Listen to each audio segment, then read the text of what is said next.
بسم اللہ الرحمن الرحیم۔ تاریخ اس بات کو کیسے بھول پائے گی اور آخرت میں اس عمل کو کیسے فراموش کر دیا جائے گا کہ جب غزہ کے بے یار و مددگار مسلمان 11,000 سے زائد رتبہ شہادت پر فائز ہو چکے تھے،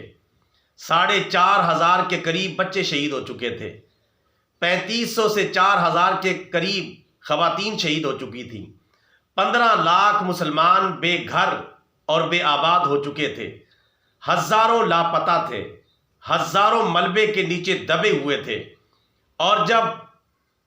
انسانیت غزہ کی بلڈنگوں کے نیچے دب کر سسکیاں لے رہی تھی، اس وقت 57 اسلامی ممالک کے حکمران سوئے ہوئے تھے، خواب غفلت میں تھے، اپنی اپنی خرمستیوں میں مگن تھے، اپنی اپنی دلچسپیوں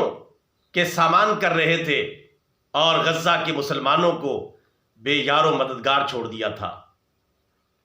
اور بڑے افسوس والی وہ ویڈیو ہے جو غزہ سے سامنے آئی ہے، ایک باپ کہ جس کی تمام اولاد رتبہ شہادت پر فائز ہو چکی، بیٹے بیٹیاں پوتے پوتیاں، اور وہ اللہ تعالیٰ کی طرف فریاد کر رہا تھا، آسمان کی طرف نظر کر کے فریاد کر رہا تھا، یا اللہ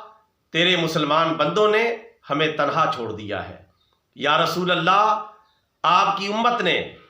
ہمیں تنہا اور بے یار و مددگار چھوڑ دیا ہے، ہمارے ٹکڑے ٹکڑے ہونے کے لیے، ہمیں زندہ درگور ہونے کے لیے تیری امت نے خاموش تماشائی کا کردار ادا کیا ہے اور ہمیں بالکل تنہا چھوڑ دیا ہے۔ اور اس نے اللہ کی بارگاہ میں شکایت کی ہے،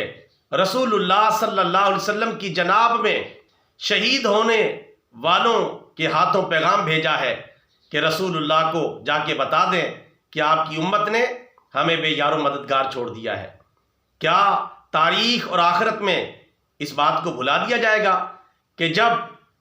غزہ کے مسلمانوں پر آگ برسائی جا رہی تھی اور ان کی نسل کشی کی جا رہی تھی، تو اس وقت دنیا، خاص طور پہ مسلمان اور خاص طور پہ پاکستانی قوم کرکٹ میچوں سے لطف اندوز ہو رہی تھی؟ افسوس صد افسوس، آنکھیں کھولیں ورنہ وقت نکل جائے گا،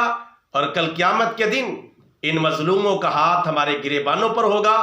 اور ہمارے پاس اس کا کوئی جواب نہیں ہوگا۔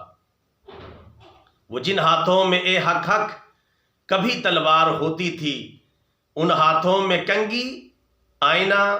یا پھر گیند بلہ ہے۔ اللہ تعالیٰ امت مسلمہ کے احوال کی اصلاح فرمائے، آمین ثم آمین۔ برادران اسلام، یہ ویڈیو پیغام اچھا لگا ہے آگے پھیلائیں، بطور صدقہ جاریہ channel subscribe, video like and share, جزاک اللہ خیرہ۔